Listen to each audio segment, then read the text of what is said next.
Trabalhadores do Brasil. Assim sendo, declaro vaga a presidência da República. Sejam todas, todos e todos muito bem-vindos a mais um episódio de Minha História. E no episódio dessa semana, episódio especial, pois estarei falando com você sobre a independência do Brasil. Data que faz 201 anos nessa semana, no dia 7 de setembro. Por isso, justamente quando essa data, decidi fazer esse episódio e aproveito para deixar esse episódio como uma homenagem a José Murilo de Carvalho, que infelizmente nos deixou no começo de agosto. Um grande escritor sobre o Brasil, um grande pensador, que descanse em paz, e esse episódio é em sua homenagem.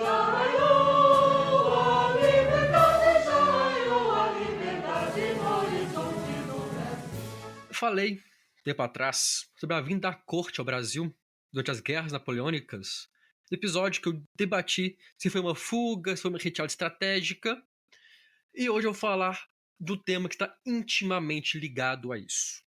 Por quê? Durante a permanência de Dom João VI no Brasil, Napoleão foi derrotado.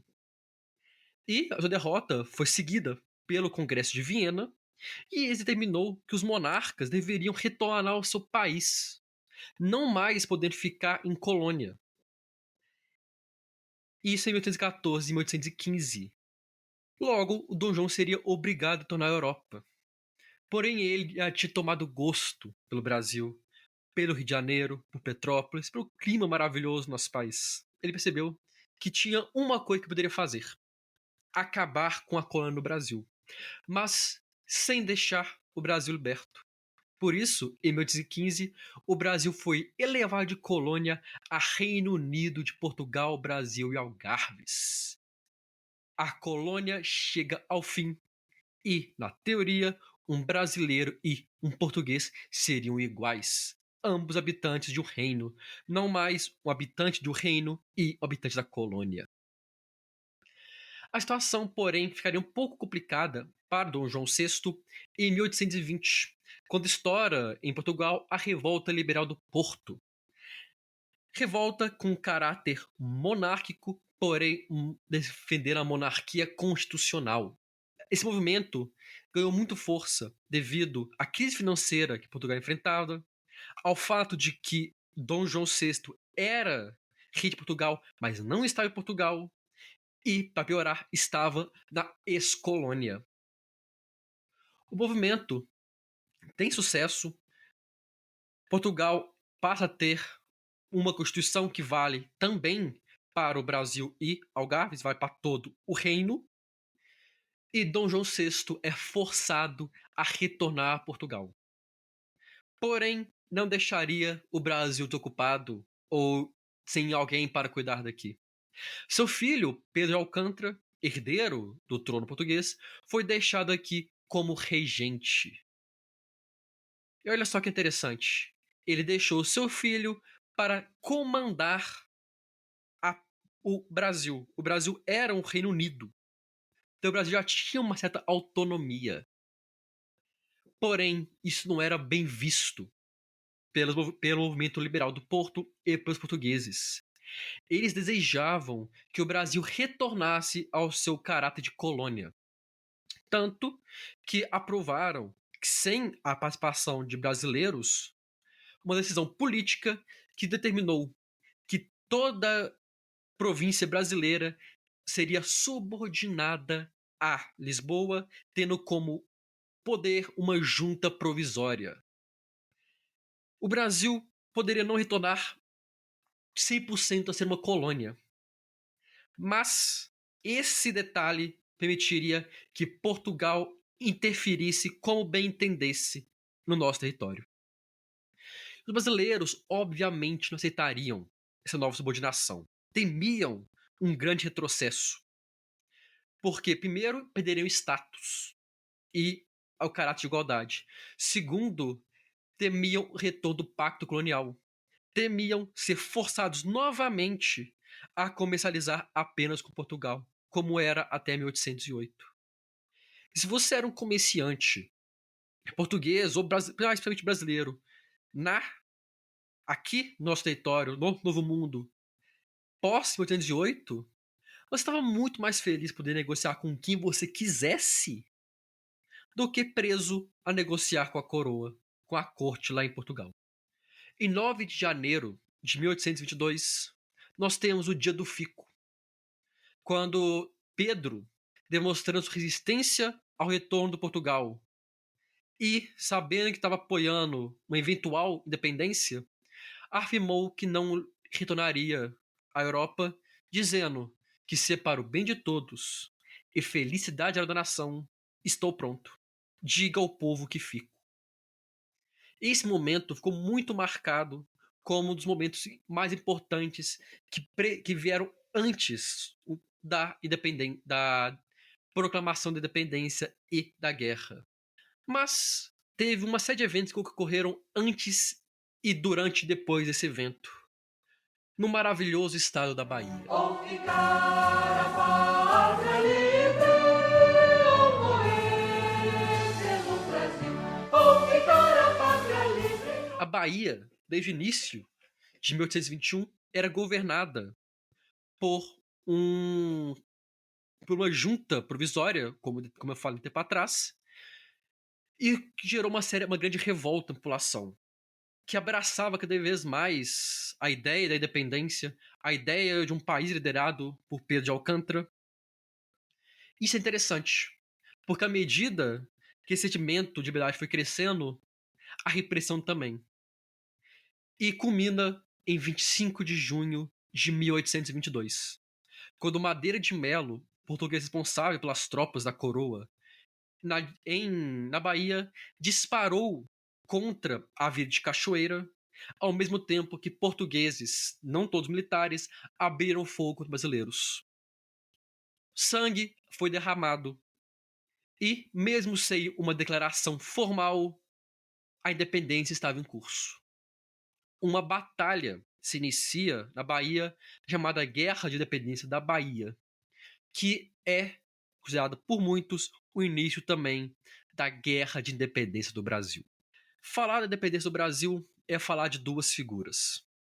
A primeira, lá da Bahia, Maria Quitéria de Jesus, nascida na Bahia e uma heroína brasileira. Com o apoio de sua irmã e cunhado, vestiu o uniforme masculino e se alistou no exército, indo servir no Batalhão Voluntários do Príncipe, ou Batalhão dos Periquitos. Por que, quando foi masculino, era proibido que mulheres se vissem no exército? Portanto, Maria Quitéria fingiu ser homem e lutou. Lutou bravamente com extrema habilidade, sendo constantemente elogiada por seus supervisores, mesmo após a descoberta de sua mentira. É interessante que, mesmo após ter sido descoberta, ela recebeu apoio.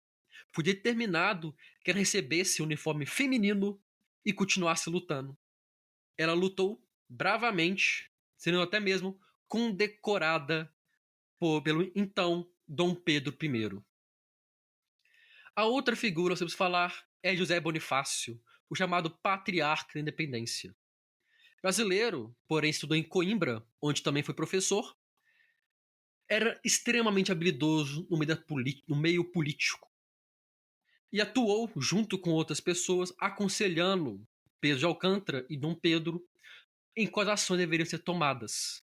Atuou na busca do apoio unânime pela independência. E essa busca por apoio de todas as províncias levou Pedro a partir em direção a São Paulo. E, durante a parada, ali nas margens do rio Ipiranga, recebeu um ultimato de Portugal. E nisso ele brada independência ou morte. Em 7 de setembro, Pedro declara que o Brasil estava independente de Portugal. Porém, ele nunca bradou nada.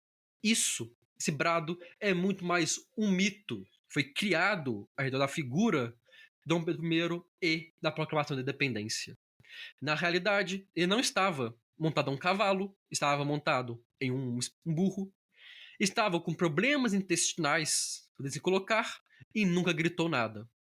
Esse misticismo, essa imagem toda foi criada posteriormente para aumentar o prestígio do Brasil, fantasiar um pouco nessa história. Mas o fato era que Pedro de Alcântara torna-se Dom Pedro I, o primeiro imperador do Brasil, com a missão agora de consolidar a independência por todo o território nacional. Muito se fala que a nossa independência foi comprada. E, de fato, nós pagamos uma indenização a Portugal. Mas não foi apenas isso. Nossa independência não foi pacífica. Milhares de brasileiros lutaram contra milhares de portugueses por quase 3 anos. Se considerarmos pequenas batalhas em 1821, as batalhas na Bahia em 1822, junto com Ceará, Piauí e Maranhão. Milhares de brasileiros morreram. E eu acho uma injustiça com os mortos e feridos e todos aqueles que lutaram falar que não houve luta.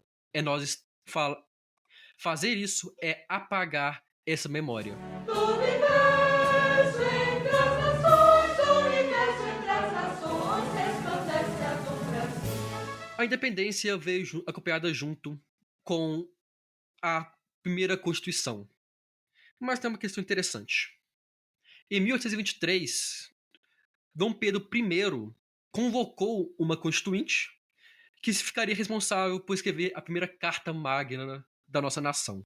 Por questões políticas e de discordância, essa mesma constituinte foi dissolvida por Dom Pedro I, que no final de 1824 outorga uma Constituição. Olha só que interessante. A primeira Constituição, a primeira Carta Magna, o documento que deveria ser símbolo de democracia, de justiça, foi imposta de forma autoritária pelo nosso governante. Essa é uma marca da nossa história. Como o Brasil surge como uma democracia monárquica, se é puder chamar disso, por meio de uma imposição. Imposição de uma Constituição que limitava o voto à elite brasileira. Pegando esse gancho, eu quero trazer para vocês alguns comentários e convidar a reflexões.